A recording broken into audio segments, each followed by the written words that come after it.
Good day, ladies and gentlemen. It's always a good day when I'm back with my friend, Dr. Peter Kwasniewski. We're going to be talking about this book today. It's called Is African Catholicism a Vatican II Success Story? There it is for you on the screen. You've all heard the myth that Africa is where the church is thriving and thriving and thriving. So how bad could the new Mass be? How bad could Vatican II be? We're going to discuss that. Stay tuned.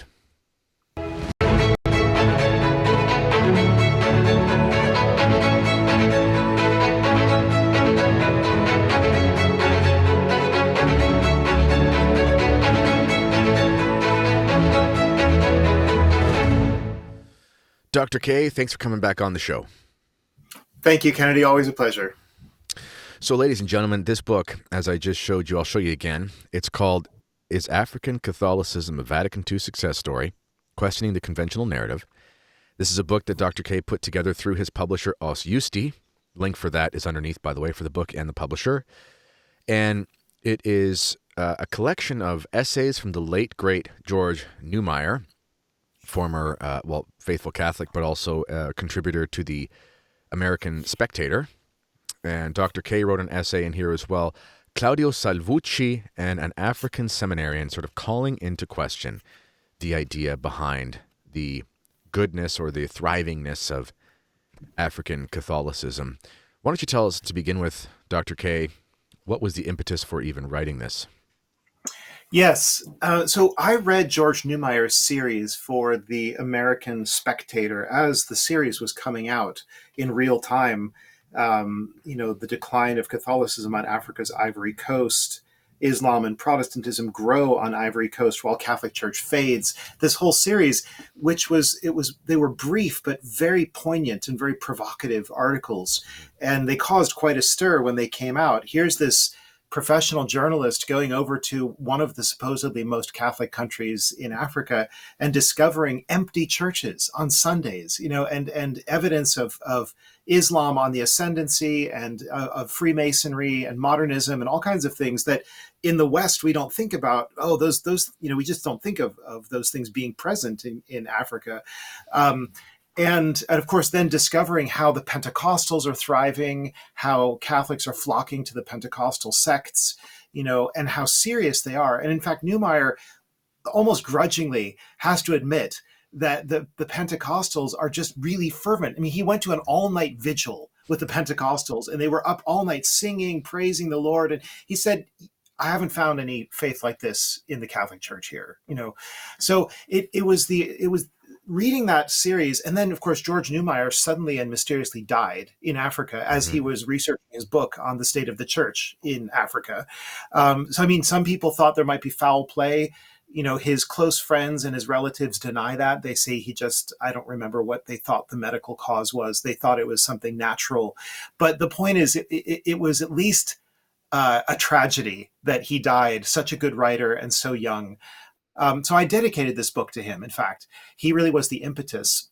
But there was a second impetus, and that's the Nigerian seminarian whose lengthy essay on inculturation forms, I would say, the meatiest part of the book is the African seminarian's reflections on inculturation. Here's somebody who grew up in Nigeria.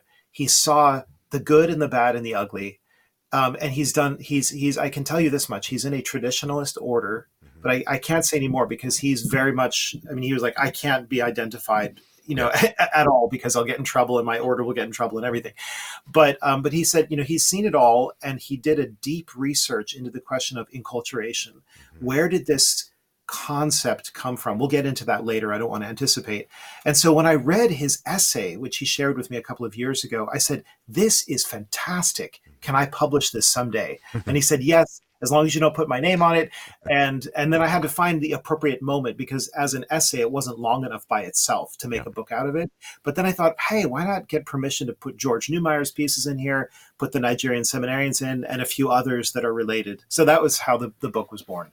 Well, that's a great overview. And I just want to read some numbers just to give people a little bit of an overview as well, because you have your very useful charts. People can kind of see them on the screen there. If they're just listening in audio, they're in the book. And for example, you have percent of population that is Catholic, and it's from 1900 to now. And you see very little, and this is in the Democratic Republic of Congo, Angola, Uganda, Tanzania, Kenya, Nigeria, and it's, very little, very little, very little. Then there's this explosion that takes place around 1920s, 30s, and 40s. I told you I couldn't go more than 5 minutes, Dr. K. That's the same time that men like Archbishop Lefebvre were in Africa with the Holy Ghost Fathers. And Yes. and that's when you really saw this explosion. It's on this ascendancy. And then 1970, for some reason, it just sort of starts to go a lot slower. And there was this funny thing that happened around that time called Vatican II and the introduction of the new Mass. In some places, you see it decline as a percentage of the population. In some places, you see it rise steadily, but more from a birth rate perspective, not a conversion perspective, which is a big difference. Yes. Of course, and this is the thing, too, we should probably say, Africa, well, first of all, Africa is a continent, so it's like so different countries. But in general, if we could say there is any continent on Earth where atheism just isn't really a thing, it's probably the continent of Africa, because it's either very strong traditional pagan roots, which is not atheist, or it's very strong Muslim history, or it's the ascendancy of Christianity in sub-Saharan Africa, which didn't really take place till the last couple centuries. Atheism is just not a thing there. Mhm. So they're very socially conservative. Yes. It doesn't, whether they're traditional sort of animist beliefs, they're not big fans of homosexuality. Whether it's Muslim beliefs or Christian beliefs, they're not big fans of homosexuality. Those things just aren't generally in the zeitgeist now. So people look at Africa, they go, this place is so devout. Look at this. They have all the morals in check. We kind of forget, though, ladies and gentlemen, up until the 1960s, even the mainline Lutheran had the same beliefs as most Africans about moral questions. Mhm. What we have now in the post-Christian West is insanity. So, Yes.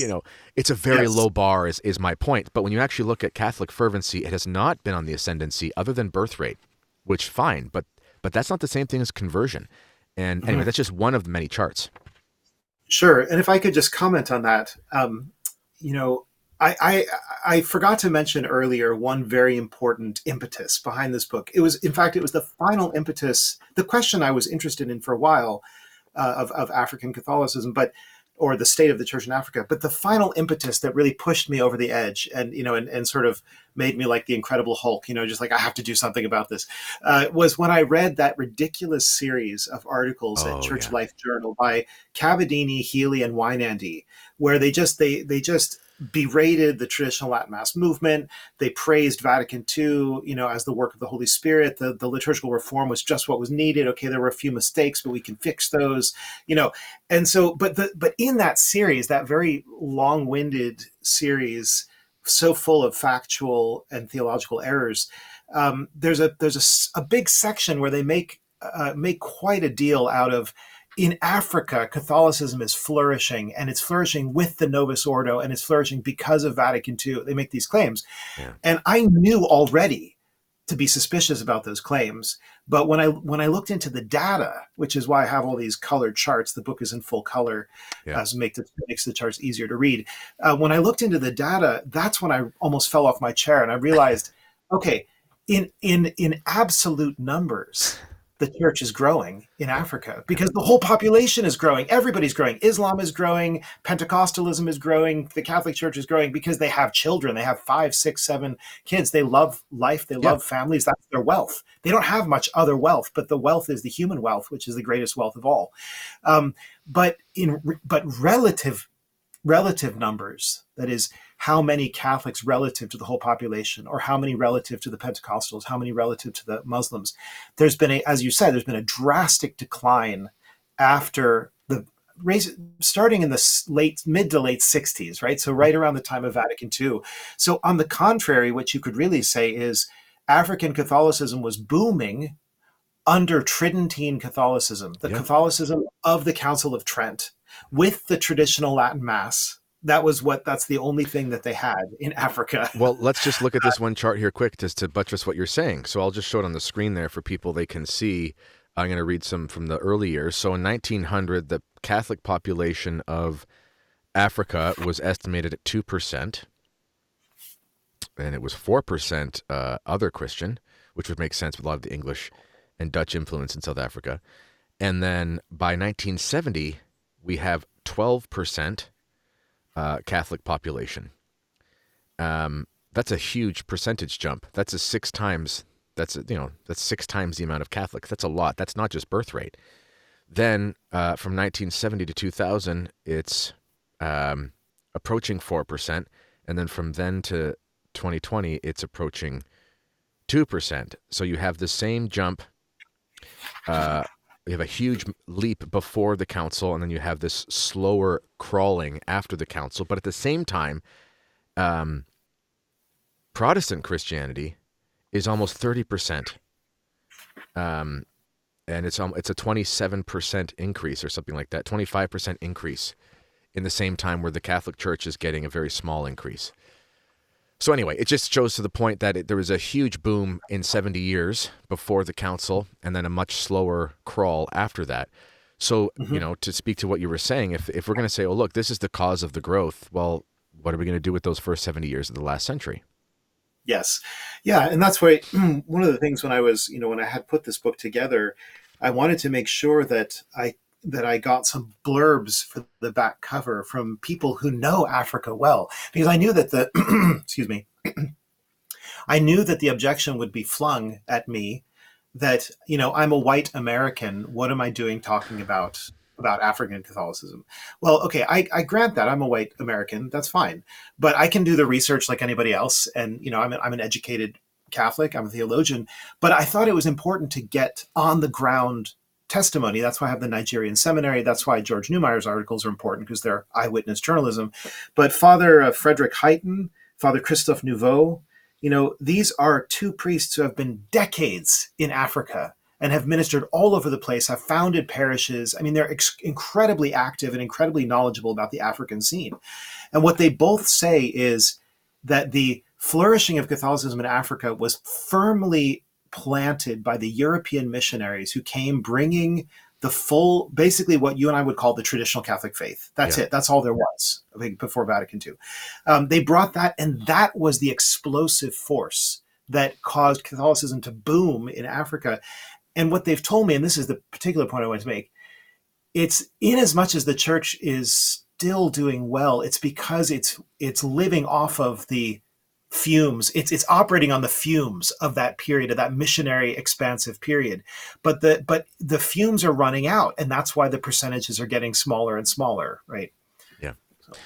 That's exactly true. And also, we have an election in Canada happening April 28th, and this has nothing to do with this, but the link here is that all the polls are in the news right now, and the polls are just like before the American election, showing that the liberals, the lefties, are going to win, because of course they are. And then we really kind of know that's not really what's happening, but the polls make it look like that.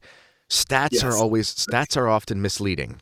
So when it says like percentage of Catholics, this means baptisms. This doesn't mean orthodoxy. This doesn't mean fervency and faith. It doesn't mean not being a heretic. It just means who is identified as a Catholic. So yes. We can make similar claims about the increase of Catholicism in other Western countries in the last 70, 80 years, which is seen in relative numbers, or in absolute numbers. But in relative numbers, we know that Christianity in North America is catastrophically declining, generally speaking, in the mainstream. And furthermore, there are huge moral issues that plague African culture that have nothing to do with the things that plague us. So we kind of say, well, they don't have this problem, they don't have that problem. Well, you know what they do have a problem with? It's things like polygamy. And that's a big deal in Catholicism. There are plenty of priests who will talk about how, and the SSPX has a presence in Africa, and they're still, just like in the days, just like when Archbishop Lefebvre was going out into the bush as a missionary with the Holy Ghost Fathers, now a lot of his spiritual sons are getting on planes and going around to say Mass in different countries in the same weekend, to go around the continent, and they're still encountering, Father, can you come help so-and-so because he's got himself into a polygamous marriage? It's like, isn't he Catholic? Yeah, but it's super common in certain places. Yes. Yes, they rail against homosexuality for sure, but there's this machismo thing that's a big deal there.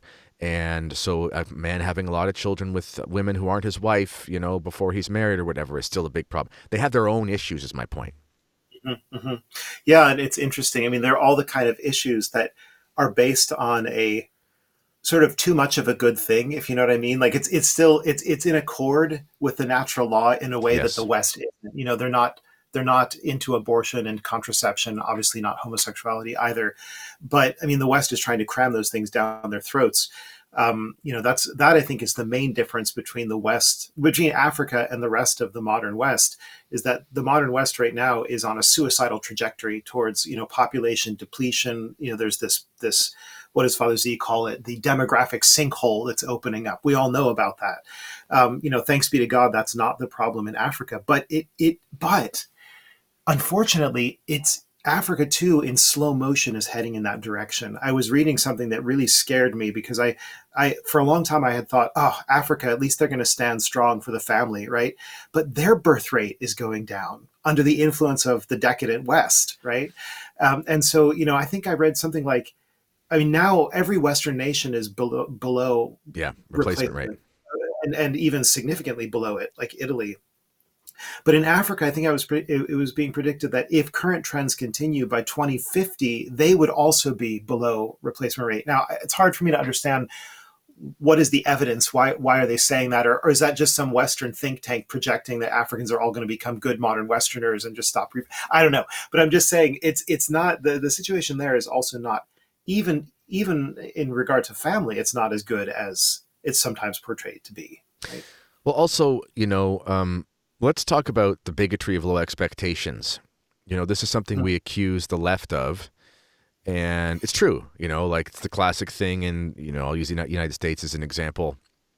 It's the classic sort of Democrat mythos about African American black people is that they can't get a driver's license because it's too hard to get it for voting and all these kinds of things. And like, look at me, I'm not racist. I have all these black friends, and it's just this sort of they look at black people in America as having a difference in they have the same views about them that they would accuse the proverbial white supremacist about. They just say it in nicer ways. So the proverbial white supremacist would say, I'm better than all blacks and I'm proud of it, whereas the proverbial Democrat would say, blacks are special and I have different standards for them. And it's still the same thing.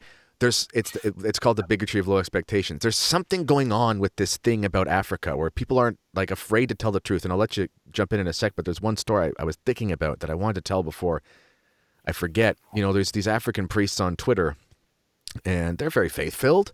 They're posting things of this or that, but there's they're always posting videos of things. I get weary when I see priests with smartphones posting videos on social media in general. So, but this one priest, he's going around to his different village parishes, and God bless him, he's doing apostolic work and stuff.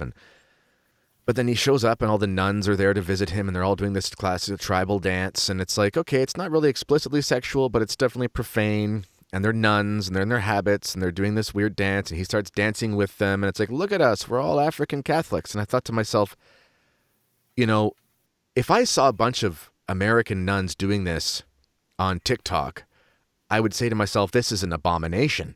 But I'm supposed to say, look, the faith is so alive in Africa. And it's like, it's still the same nonsense. I don't want to see any nuns dancing like that with a priest ever for the rest of my life. Yes. Yeah. I mean, I guess your comment makes me think that, of course, there are vast cultural differences. I mean, we know that. And the African, the Nigerian seminary talks about this, that Africans are, and I feel confident in making this kind of bold claim because the Nigerian seminarian himself says this has been his experience everywhere in Africa, that the people are very ebullient, very joy-filled, they love to celebrate. They have big parties. They know how to have a real party, how to kill the fatted calf, and everybody's dancing and playing music and having a great time. So they know how they're much less restrained than your typical Anglo-American. We're all kind of puritanical, just to some extent. We're very reserved, and we tend not to. And if we do party, we just go to excess in a kind of foolish, vicious way. We don't really know how to have fun healthy fun. At least that's a problem that you see sometimes with Anglos. But that being said, what the Nigerian seminarian points out is that it was not the idea of Africans to have dancing during the liturgy, to Yeah. have processional dances and offertory dances, and to bring in the drums, and to just to do all the things that are kind of stereotypically associated with African Catholic masses now. And even when they have them at the Vatican, all this stuff is happening. It's noisy and it's boisterous, and and people are swaying and all this kind of stuff, right? He says that stuff was brought in by European progressive missionaries, right? Mainly in the 60s, 70s, although it was already beginning earlier than that. And they had the idea that the Europeans had this concept of what it means to be African, what it means to be tribal and primitive and savage and close to nature, close to the earth, feeling the rhythms of Mother Earth and whatever. And they had these ideas, and they're like, oh, wouldn't it be great if they could bring that into their liturgy? That would be inculturation, right? Yes. And we'd have an African liturgy. And this Nigerian seminarian says, no, this is not true to the genius of the African people. In fact, if you look at their traditional native religions, there's a lot of fear and awe of the divine, and silence, and falling in prostration before idols, and so on. And of course, that's bad. We don't want people to commit The idolatry. instinct is good. Yeah, it's a natural religious impulse. It's Yeah. that which every human being should have, towards the true God. And so the Africans actually, under the European missionaries, they loved the traditional mass. They loved the solemnity, the splendor, the sense of the fear of God that was there, of the incense and the chant. They were into all of that. That's part of the reason why the Catholic faith was spreading so quickly. And we know this is true throughout everywhere that the missionaries went. South America, Africa, Asia, wherever they went, it was the solemn traditional liturgy that most impressed all the natives, right? That's what they were drawn towards magnetically. Well, there's an instance in the biography of Archbishop Lefebvre, because he was a bishop in Africa for a long time, and an archbishop of a huge area. And there are, in every culture, there are certain folk traditions which are inspired by their Christian faith, but aren't sacred traditions in the sense of liturgical traditions. And we all have them. There's a lot of Irish and Celtic music that's totally Catholic inspired that we listen to with my kids all the time. Totally makes sense for a wake, when you're honoring the dead. Totally makes sense for a bonfire. It's a huge, in your book, to give a plug, good music, sacred music, and silence, you talk about how that's good music. We need the good music. It's not sacred, but it's good. And the same exists in all different places. And Archbishop Lefebvre dealt with this when, they have certain customs for funerals, and certain ways of doing kind of like a procession leading up to the funeral and whatnot. And he basically said, listen, what you want to do is totally non-offensive. There's nothing wrong with it. It's totally, I get where it's coming from. It's a sincere, natural, organic expression of how you sing and do stuff, and it's beautiful. So what you can do is you can do it before you get to the church, and then you do it outside the church, and then when we come in, the Mass begins.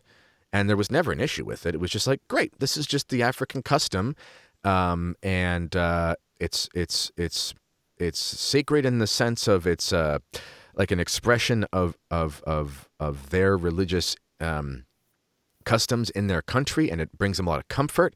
But it's not liturgical, and that's totally fine. So we'll just sort of leave it out of the liturgy. That was always a balance people had.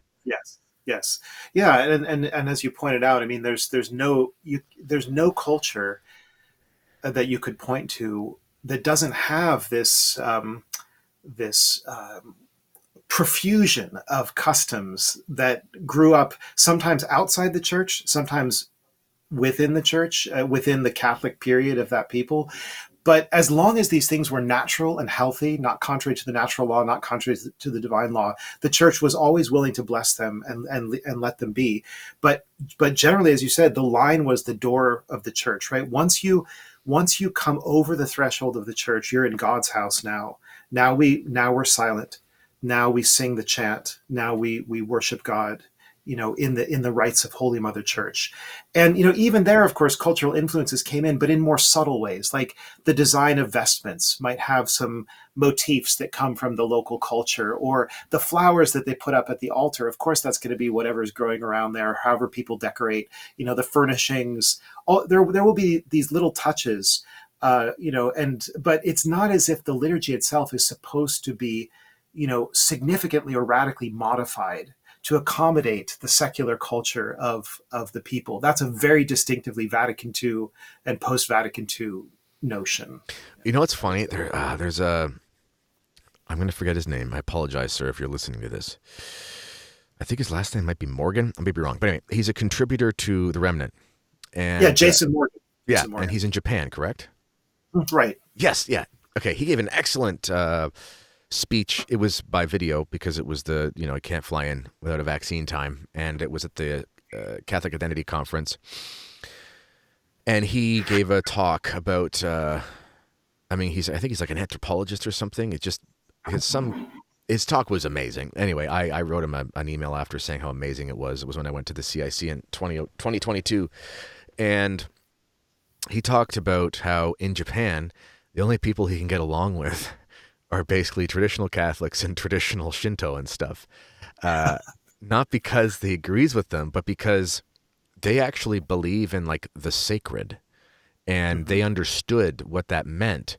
He said he can't get along with any of the Novus Ordo Vatican II proponents and prelates because he said they just lost their sense, even just the natural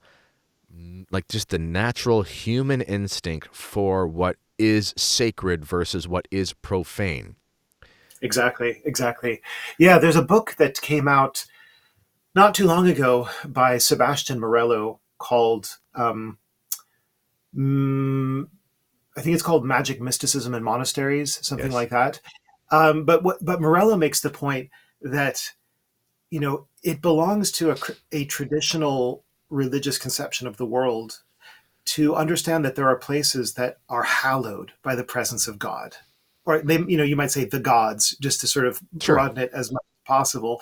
And Christianity doesn't abolish that. Judaism and Christianity don't abolish that. They actually enhance it to the maximum point, because once you have our Lord Jesus Christ present, the incarnate Son of God, that's the most holy, the most awesome, the most sacred place, right? And that's why the Catholic Church has always surrounded the tabernacle, the altar, the church with all of her loving care, with all the greatest beauties of architecture, with all of the reverence that the rubrics can muster. All of that is there because we're in the most holy place, in the presence of the Holy One, in a way that, of course, we're always in God's presence, but there are sort of concentric circles of this, right?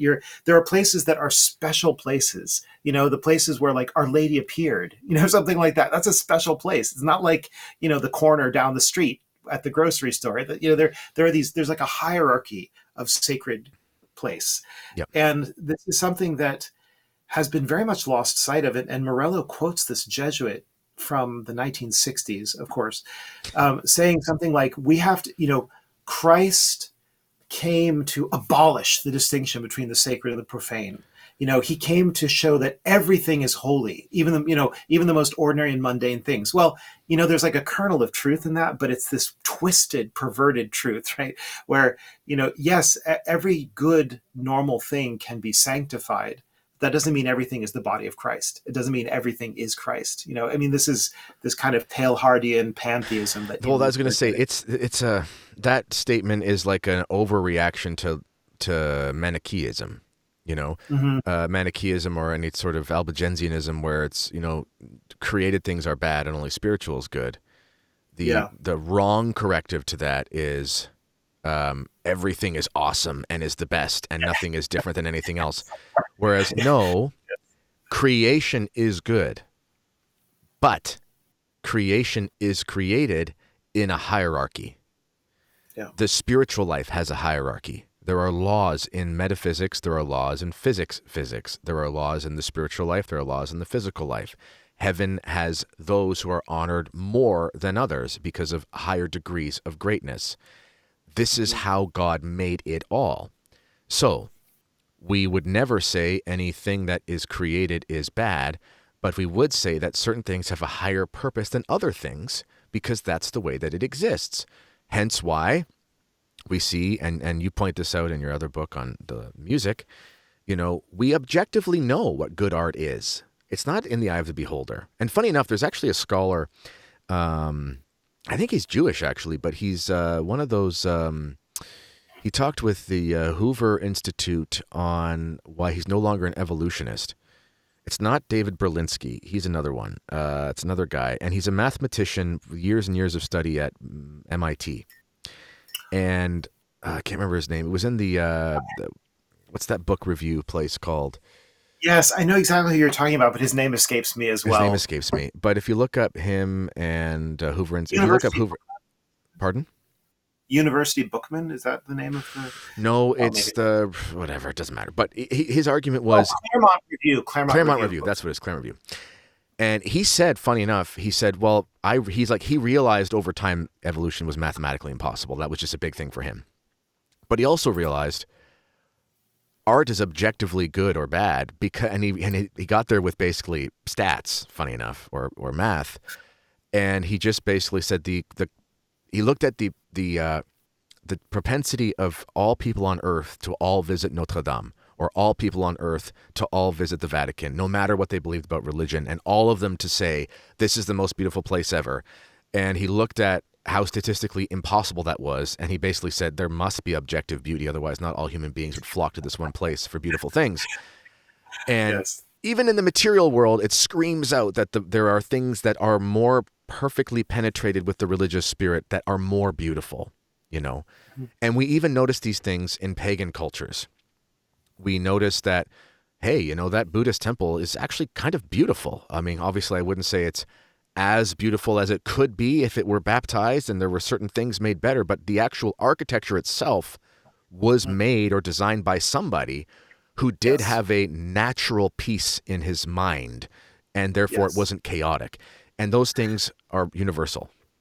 Exactly. By the way, the author's name is David Galertner. That's the name. Yeah. It's not as easy a name to. It's not an easy name to remember, but I just looked it up real quick. No, I mean what you're talking about is just it's the basis of all that is legitimate in comparative religion. Yeah. There's a lot of false conclusions people draw from comparing religions, but there are true conclusions you can draw. One is that people have a desire for order and symmetry. They acknowledge an ultimate source of reality in most cases. They recognize hierarchy. They recognize the roles of the sexes, the naturalness of the family, the goodness of offspring, the goodness of honoring your ancestors, the goodness of tradition. I mean, there are so many things you can point out that are found in every traditional religion. And I've made this point before. I find it simply astonishing that almost all of the things that all religions have in common are the things that were rejected during and after Vatican II. Exactly. Right. And that's where I mean, sometimes I feel like saying, this is just Jason Morgan's point, right? Yeah. I feel like I would probably have more in common with like a traditional Jew or a traditional Muslim than I would have with certain Novus Ordo Catholics. I'm not going to say universally all of them because some people are more sophisticated in how they think. But I think in general, you find this real rupture, from the natural human religious sensibility that takes place. Yeah. Well, before the trads get all upset at us, relax, people. We're talking about in the general sense. We're not doing an ecumenism thing. No, but it's true because it's like Wolfgang Smith, who you and I both adored much of his work. And he got in trouble with some trads because they thought he kind of went too far with some of his allusions to certain traditional religious beliefs and places as a way of talking about sort of cosmology. And I think that the critiques of him were unfair. But even if he was wrong on a debatable point, whatever. I mean, how many debatable points am I going to be wrong on? Goodness gracious.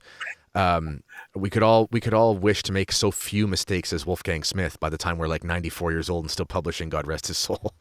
And but he said near the end of his life, he would always say, and he would use the term with folded hands. He's like, I can't talk to somebody if he doesn't know what it means to approach something with folded hands. And, and he was getting older and he just said, I don't even, if you look at a lot of his interviews that he did in his 90s, he was so sharp just until the end. He would only talk to basically traditional religious people about physics and whatnot, because that was his main shtick. Because he said, I don't want to talk.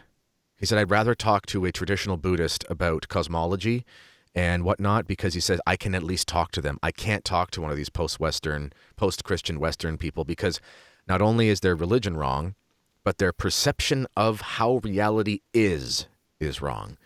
And and that speaks to this conciliar problem. You know, Yeah. we talked about the ancestor worship. Okay. No, I don't worship my ancestors.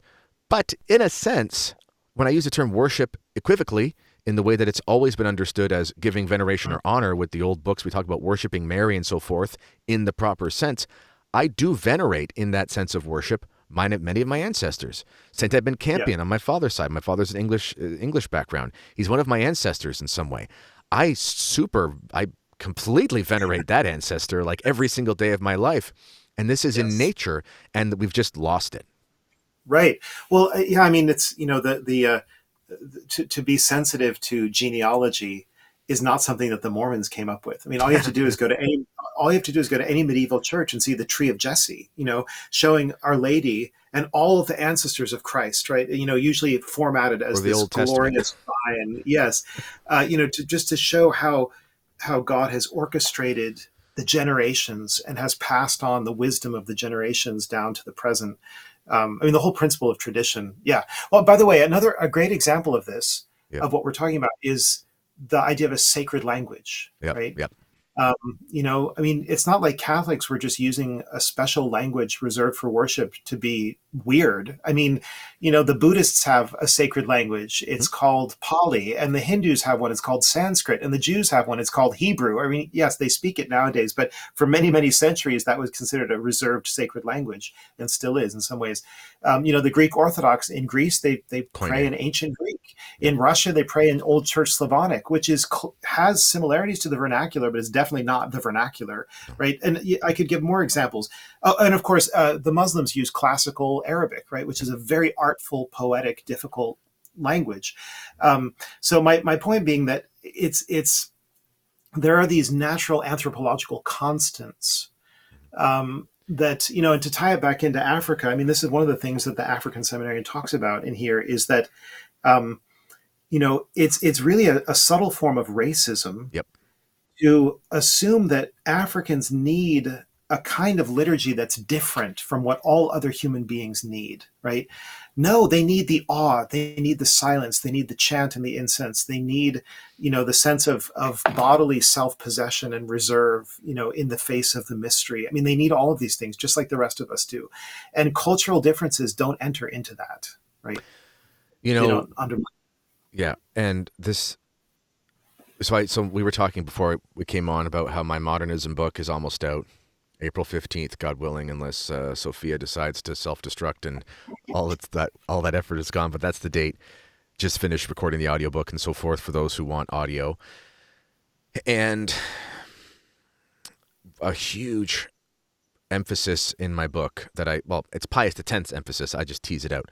But modernists are wrong about history, primarily because they're wrong about how they look at history as a method, and it totally distorts their understanding of sacred history and profane history, and the results are disastrous. And because of this, they're wrong about human nature. So we were created by God in the beginning, and we were created good, and then our first parents sinned. And then sin enters the world, and from there come the consequences thereof. This is the Christian anthropology, and Christ coming and in the fullness of time offering himself and so on and so forth, this restores our relationship, but we still have the effects of what that sin did to wound our nature, even if we are forgiven of that original sin. So we still deal with things like concupiscence and all this kind of stuff. That's the history of the human race. It's the sacred history, but it's the history, because there is no real separation between the two in the full sense. Modernism rejects this. So in modernism, you have the Rousseauian Pocahontas fantasy. You have this age of primitive religion. You have this age of primitive humanity that is not, sullied by all of the things of modern culture and whatnot.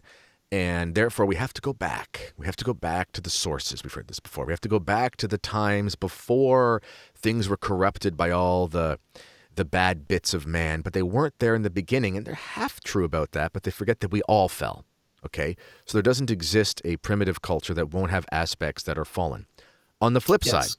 on the flip side, we have this vestige of that original state of bliss.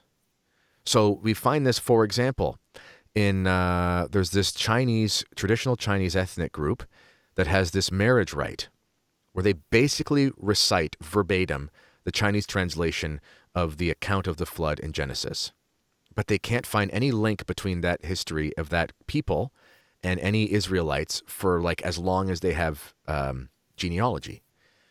The only thing they can kind of point to is that they trace their ancestry back to a Chinafied, whatever you want to, Chinafied version of one of the names of one of Noah's sons. And they go, this seems to be like the last vestige of a culture that is linked back to one of the sons that survived the flood. So when we look into these, and this is where true comparative religion and true anthropological stuff works. When you look into these traditional cultures, you say, what is common to all, and what is in all of the cultures that is common, but is good in the natural sense. Yes. Vatican II is so, the reforms from Vatican II and the strange, don't get me started, but like some of the strange quotes in Gaudium et Spes about man is lost till he finds himself, all these kind of very strange things. This mentality leads to this like inability to look to concrete history and this necessity to always grope in the dark to try to find something somewhere else. And the truth is screaming at you in the face saying, this has been here forever. Stop being moron. This is what we have. Vatican II just can't see that. And the reforms just can't see that. And they do us disservice to African history with this ridiculous sham enculturation. Does that make sense? Yeah, yeah, absolutely. I mean, in a certain sense, you know, and I mean, this is not just a traditionalist talking point. I've seen some very mainstream people make comments like this. The Second Vatican Council was kind of the last gasp of the Enlightenment. Yes. You know, of Enlightenment rationalism. You know, a kind of failure to grasp the whole person, whole body, sacramental, you know, problem of modernity. In other words, it didn't go to the root. It didn't go to the roots of the problems. It sort of accepted the problematic modern world and then just tried to camp out in it and find some vantage from within it, you know, from which a new evangelization or something could be launched. But you can't. Basically, yes, the modern world needed to be responded to, but its modernity, its modernism, to use a more loaded phrase, Yes. is what needed to be identified and rejected. Yeah. And this is what you know, this is what Archbishop Lefebvre wanted the Second Vatican Council to do. It's what Castro Meyer wanted. It's what Sigo Ottaviani. Proenza, however you say his name, Yeah. that's what he wanted. And there were others in the Cetus Internationalis Patrum that they wanted a clear identification and refutation and condemnation of modern errors in order that the church could have a strong basis, countercultural basis on which to evangelize, right? And you know, can you imagine what would have happened if, you know, the Catholic Church, in this post-war optimism and this sort of recrudescence of naive rationalism and so on, if the Catholic Church had just said, no, we're going to double down on all that is most distinctively Catholic and Christian, right? Sure, I mean, the church would have been attacked by all the usual suspects. You know, the Freemasons would have been howling, right? But any modern man who was in search of the truth, who was feeling confused, at sea, lost, you know, they would have said, here's the beacon of light. Here's the, you know, here's where what's, you know, where I can find the truth and stand on solid ground again, right? But instead, what we got was quicksand and a morass and a swamp, you know, and then people can't find their footing. Where, you know, what are we supposed to be doing? And the whole history of the liturgy since Vatican II has been a swamp. Nobody can ever stand in one place for more than 3 seconds without sinking, you know, and anyway. Well, and that leads me to one of the last points we should cover here before I want to get your take on what true enculturation is versus what false enculturation is, especially off the thoughts of that seminarian in the book. But again, back to this sort of settled racism or bigotry of low expectations. Why wouldn't Africans be affected by the same things that affect us in Vatican II documents and in the Novus Ordo? That's again, it's like, again, do they have a different human nature? Are they Yes. not going to have modernists because they happen to not be white? It's a type of racism. It's like, Mhm. um, when the African bishops rejected fiducia supplicans. Granted, that was great. I was really happy about that. Yes, But I yes. read some of the statements and I went, okay, yeah, like I'm glad you're rejecting this document, but your reasoning is kind of modernist. It's like this is not our cultural expression and so forth. And Right, right. you know, Well, and there were some Europeans, I forget who it was, but there was a European prelate who was caught saying something like, well, the Africans are not as mature, they're not yeah, as developed morally as the rest of us, and that's why they have these backwards ideas about homosexuality, right? I mean, if that if that isn't a snub, I don't know was that the what priest is. from Liechtenstein or the what was that? Was that the one from? It was one of them, like Northern Oh, Europeans. Cardinal Hollerich. Was it him who said From that? Yeah, maybe. By the way, I want to give another example. We're Sure. talking about these sort of universal constants that you find throughout all traditional societies, even after the fall. By the way, I'm sorry for the noise if you hear some kind It's a of saw. trilling or buzzing, but that's because we have a work crew here ripping off the siding on our house. That's all right. We can still hear you It's not fine. new siding, so sorry about that, folks. But another constant throughout all healthy human societies is monarchy, is Yes. some kind of very clear leader, a man who is a father to the people. And this, of course, you find this in every poet, every mythology, every society, really until the modern West. The modern West is what destroys the monarchical principle. And I mention this because Africa has always been full of chieftains, basically they're kings for their own people. And when the European missionaries came, in many cases, the missionaries were able and willing to work with these chieftains, with these kings, Yep. for the conversion of their people, just as happened with Saint Vladimir in Russia. That the king Clovis. or yeah, Yeah. the king was the one who led the people, and when the king said, "This is the true religion," everybody followed him and went to get baptized. Yeah. Um, but in particular, the Kingdom of Congo, which was missionized all the way back in I want to say, the 16th century, 15th century is when the Portuguese arrived in the Congo. And one of the essays in this book, which we haven't even mentioned yet, but I think it's relevant, is Claudio Salvucci's essay on the Kingdom of Congo. So what he says, and this is heavily illustrated in here. It's got pictures of some of these wonderful rulers of the Congo. These were baptized African kings who had a court and they celebrated the solemn Sarum rite. This is what Claudio Salvici shows in his essay. At least he says that's the most likely thing, because that would have been the liturgy celebrated at the time that the missionaries arrived. He makes this whole historical argument, but he says, can you imagine a solemn Sarum rite in the Kingdom of Congo in the 17th century?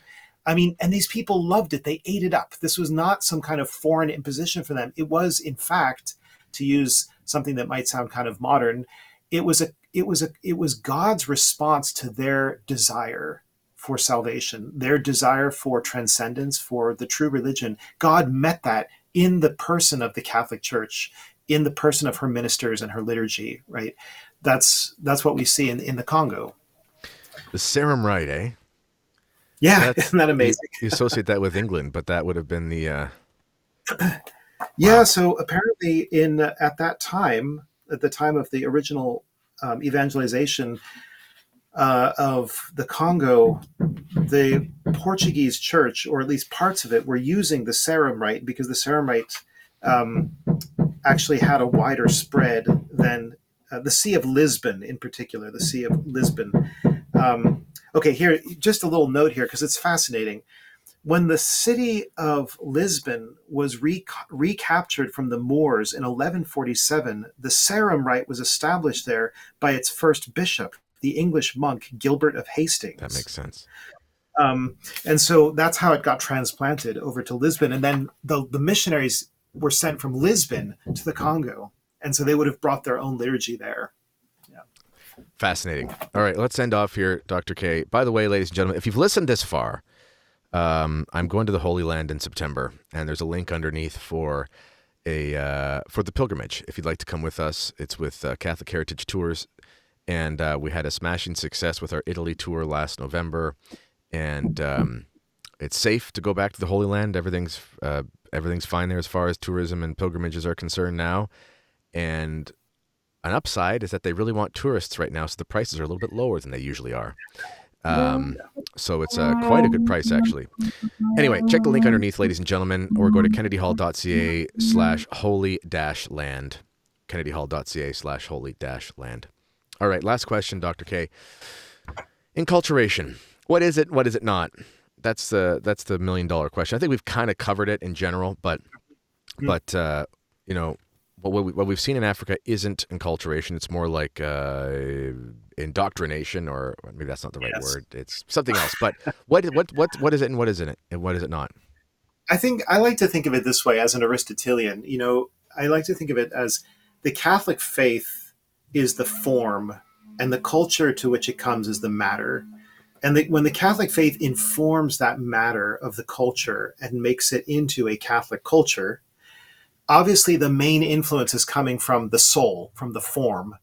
And the matter is providing a certain substratum. It's providing, as I mentioned before, certain musical patterns or certain architectural styles or certain clothing styles they're there. That's the raw material. But the Catholic faith is elevating those and permeating them and sort of sifting out the good from the bad, the wheat from the chaff. And so what you'll end up with is, yes, you'll end up with a Portuguese serum rite in the Congo that looks Congolese. It's going to have Congolese elements, right? It's not going to be just simply like a play-acted equivalent of what you found in the court of Lisbon.